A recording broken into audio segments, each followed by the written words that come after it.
Hello everyone, कैसे हैं हम सभी दोस्तों। आज का हमारा टॉपिक है JavaScript map. Array, map and set जो तीनों एक जैसे ही हैं, इनमें थोड़ा थोड़ा डिफरेंस है। ठीक है, एरे सेट हमने कर लिया है। आज मैप है तो मैप में हम इसका इस्तेमाल तब करते हैं जब हमारे पास एक ओरिजिनल एरे होता है। ठीक है, एरे की लिस्ट हो गई तो वहां पर हमें एक डुप्लीकेट एरे बनाना है, लेकिन हम चाहते हैं कि जो ओरिजिनल एरे की लिस्ट है उसको कोई फर्क ना पड़े। मान लो मेरे पास 1000 एम्प्लॉय की लिस्ट है, तो उसका सारे का सारा डाटा, उसका नाम, उसकी एज, उसका एड्रेस, कॉन्टैक्ट नंबर सब कुछ है। लेकिन मैं चाहती हूँ कि उस ओरिजिनल एरे की लिस्ट से मुझे एक नया एरे बनाना है जिसमें सिर्फ़ और सिर्फ़ उन 1000 एम्प्लॉयी का नाम ही हो। तो मेरे पास 2 लिस्ट आ जाएँगी। एक तो ओरिजिनल था हमारे पास एरे जिसमें उसका नाम, एज, कॉन्टैक्ट नंबर सब कुछ था, लेकिन दूसरा एरे हम बनाएँगे जिसमें सिर्फ़ और सिर्फ़ नाम ही हो एम्प्लॉयी का। तो इसके साथ हमारा जो ओरिजिनल एरे है उसपे कोई भी फ़र्क नहीं पड़ना चाहिए। तो उसके लिए हम यूज़ करते हैं मैप। तो मैं यहाँ पे एक एग्ज़ाम्पल ले रही हूँ। कांस्टेंट एफआर मतलब फ्रूट नाम का एक वेरिएबल लिया है, जहाँ पे लिखो न्यू मैप। इसके बीच में यहाँ पे क्रिएट करूँगी लिस्ट। यहाँ पे मैं लिख रही हूँ एप्पल। इसकी क्वांटिटी 2 ले लेते हैं यहाँ से बस। यहाँ पे लिखो ऑरेंज। इसकी क्वांटिटी, और यहाँ से इसको कर दो बंद। इसको हम प्रिंट कराते हैं। हम इसकी लिस्ट को डायरेक्ट प्रिंट नहीं करा सकते, मैं कुछ वैल्यू प्रिंट कराऊंगी। बाद में मैं बताती हूँ कि पूरी वैल्यू कैसे प्रिंट कराते हैं। अब देखो डॉक्यूमेंट डॉट राइट, जो भी मैंने एफआर का वेरिएबल लिया था, इसको मैं बोलूंगी कि मुझे यहाँ से जो एप्पल है उसकी क्वांटिटी देखनी है। ठीक है, इसको रिफ्रेश करेंगे और यहाँ पर जो एप्पल है एफआर डॉट, यहाँ पर आएगा, ये डबल कोट्स में आना है। अब रिफ्रेश करते हैं, मेरे पास उसकी आ गई वैल्यू 78 है। तो ये हमारा एक छोटा सा मैप हो गया क्रिएट। अब हम इस पे कौन कौन से मेथड अप्लाई कर सकते हैं। सबसे पहले आता है इसमें कोई वैल्यू ऐड करनी है, वो कैसे करनी है। जो भी वेरिएबल लिया है डॉट सेट आएगा, इसमें कीवर्ड ऐड नहीं आएगा। तो हमने जो पहले सेट किया था उसमें हम वैल्यू ऐड करने के लिए ऐड कीवर्ड यूज करते थे ऐसे, लेकिन जहां पर आएगा सेट, हमें सेट करनी है वैल्यू। कोई मैंने एबीसी वैल्यू ऐड कर दी तो उसको हम क्वांटिटी दे देते हैं 46। अब मैं इसको बोलती हूँ कि मुझे एबीसी की जो क्वांटिटी है वो शो करा दो। रिफ्रेश करो तो हमारे पास आ गई क्वांटिटी 46। ये है हमारा किसी भी नई वैल्यू को ऐड करने का मेथड। अगर आप चाहते हैं कि डिलीट करना है, डिलीट कर दो। डिलीट ऐसे ही होगा। ठीक है, तो यहाँ से आगे अनडिफाइंड मतलब इससे पता चलेगा कि हमारी वैल्यू डिलीट हो गई है, उसको वैल्यू नहीं मिली वहां पे, डिलीट हो गया। उसके बाद हम चाहते हैं, जहाँ पर मैंने लिखा है गेट, गेट होता है किसी भी वैल्यू को शो कराना। ठीक है, तो ये हमारे मेथड हो गए। एक हमारे पास मेथड आता है हैज। अब ये हैज का मतलब क्या होता है, जब देखो मैं यहाँ से डिलीट कर दिया ये वाला। ठीक है, तो मैं यहाँ पर इसको लिख रही हूँ हैज, कि जे वाला जो कीवर्ड है मुझे उसकी वैल्यू चाहिए। इसको रिफ्रेश करो तो यहाँ पे आ गया ट्रू और फॉल्स, दो हमारे पास वैल्यू आती है, ट्रू और फॉल्स। अब हैज का मतलब है उसने चेक करना है कि क्या जे वाली वैल्यू मेरे पास लिस्ट में है। अगर होगी तो वो मुझे ट्रू बोल देगा। अगर अब ये आप कहाँ पर यूज कर सकते हैं। अब मान लो 2-3 हजार एम्प्लॉय की हमारे पास लिस्ट है। एक बॉस ने बोला है, एक पर्टिकुलर एम्प्लॉय का नाम दिया है कि रिया नाम की लड़की है, वो चेक करो कि हमारे पास लिस्ट में वो है कि नहीं। तो आप यहाँ पर हैज लिखेंगे। ठीक है, तो वहां पर आप सारी लिस्ट चेक नहीं करेंगे ना, रिया को यहाँ से सर्च करेंगे, डायरेक्ट लिखेंगे हैज। हैज कीवर्ड वो चेक करके बताएगा कि जे वाली वैल्यू, मान लो यहाँ पर रिया लिख दिया, तो आपने ये वाला रिया यहाँ पे लिख देना है और आपने रिफ्रेश करना है। अगर उसको वो वाली रिया वहां पर मिल गई तो आपको ट्रू बता देगा, अगर नहीं मिली तो ये बता देगा फॉल्स। अब देखो मैं यहाँ पे लिख रही हूँ एप्पल, लिख देते हैं। मैंने चेक करना है कि एप्पल हमारे पास है कि नहीं। अब देखो ये कीवर्ड ई कॉमर्स की वेबसाइट में भी यूज होता है। अब हमने चेक करना है ई कॉमर्स की वेबसाइट पे कि क्या हमारे पास स्टॉक, एप्पल का स्टॉक है कि नहीं। अगर एप्पल की यहाँ पर क्वांटिटी कोई भी ना हुई तो वो हमें बोल देगा कि नहीं, अब यहाँ पर हमारे पास स्टॉक खत्म है। ठीक है, तो ये जैसे ई कॉमर्स की वेबसाइट होती है, अमेजोन की होगी, स्नैपडील होगी, वहां पर ऐसे ही काम करते हैं। ये है हमारा हैज कीवर्ड का मतलब। अब देखो मैं यहाँ से एक इसको हटाओ, नहीं इसको पहले रहने दो, मैं जहाँ से एक लूप लगाती हूँ। अब मैं बताती हूँ पूरी लिस्ट शो कैसे कराते हैं। तो वो काम हम करेंगे फॉर ईच लूप के साथ। लूप मैं जहाँ पे लगा रही हूँ, एक वेरिएबल ले लेते हैं टेक्स्ट, इसको खाली छोड़ दो ऐसे, और जहां पर लिखो एफ आर जो भी हमारा वेरिएबल है, फॉर ईच, ऐसे ही लिखना है जैसे मैंने लिखा है। उसके बाद फंक्शन एक बनाना है, उसमें एक लिखनी है वैल्यू।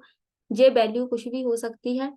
तो वैल्यू के साथ हम लिखेंगे की, एक की क्रिएट की है, और ये जो ब्रैकेट है, एक ब्रैकेट आएगी जहां पे, ठीक है। तो दूसरी जो ब्रैकेट है उसको हम ऐसे कर देंगे नीचे।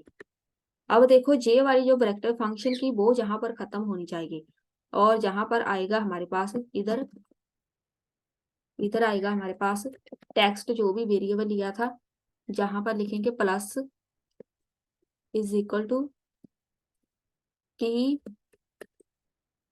ऐसे। और इसमें मैं लिख रही हूँ इज इक्वल टू, ये जो है हमारी लेफ्ट साइड की वैल्यू, इसको प्रिंट कराना है। जो भी लेफ्ट साइड में होगा, कुछ भी हो सकता है।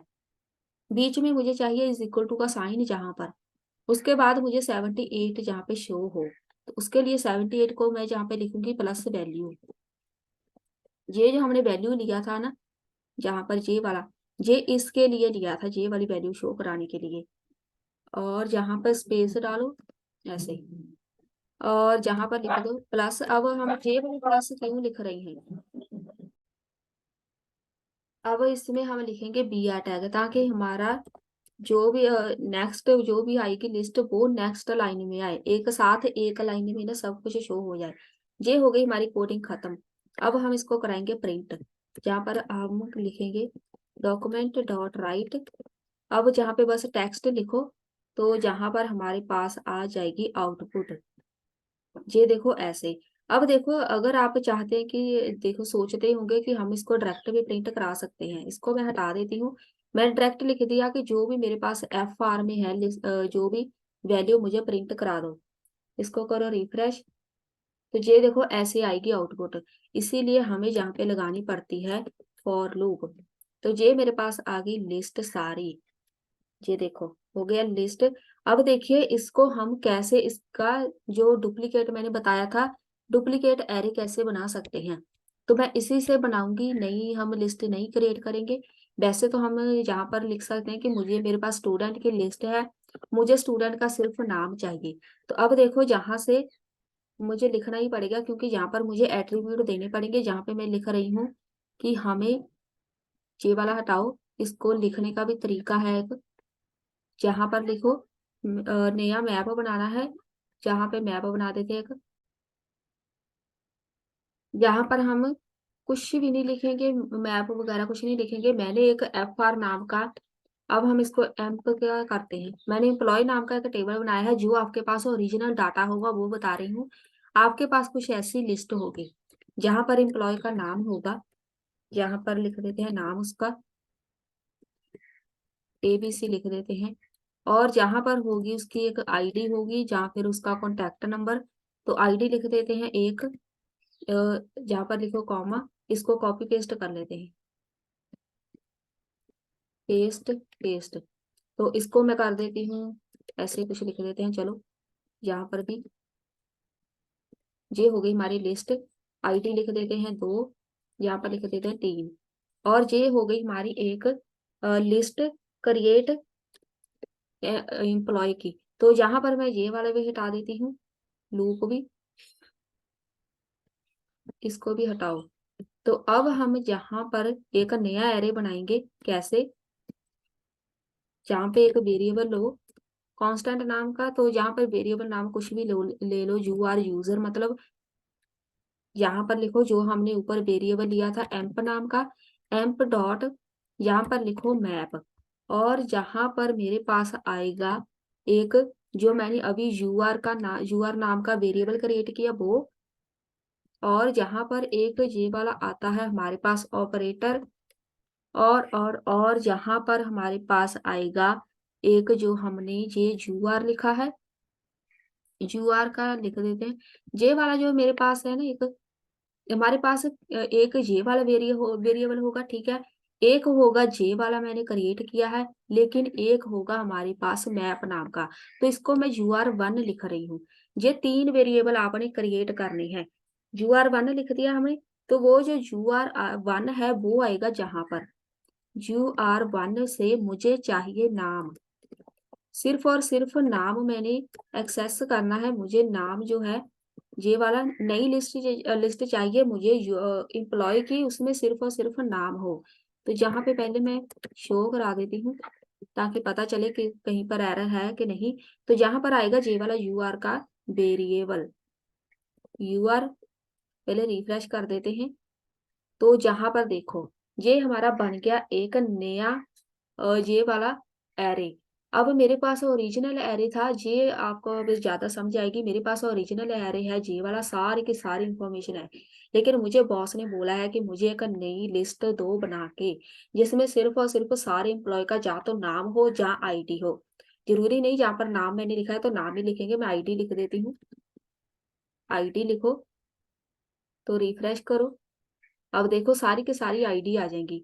तो जहां पर हम एक नया एरे बना रहे हैं कि मुझे उस एरे में सिर्फ और सिर्फ एम्प्लॉय की नाम या फिर आईडी चाहिए। अब देखो इस जो हमारे पास ओरिजिनल डाटा है उसको कुछ नहीं होना चाहिए, उसको कुछ भी चेंज नहीं करेंगे, क्योंकि हमारे पास सारी वैल्यू सारे का सारा डाटा यहीं पे स्टोर है।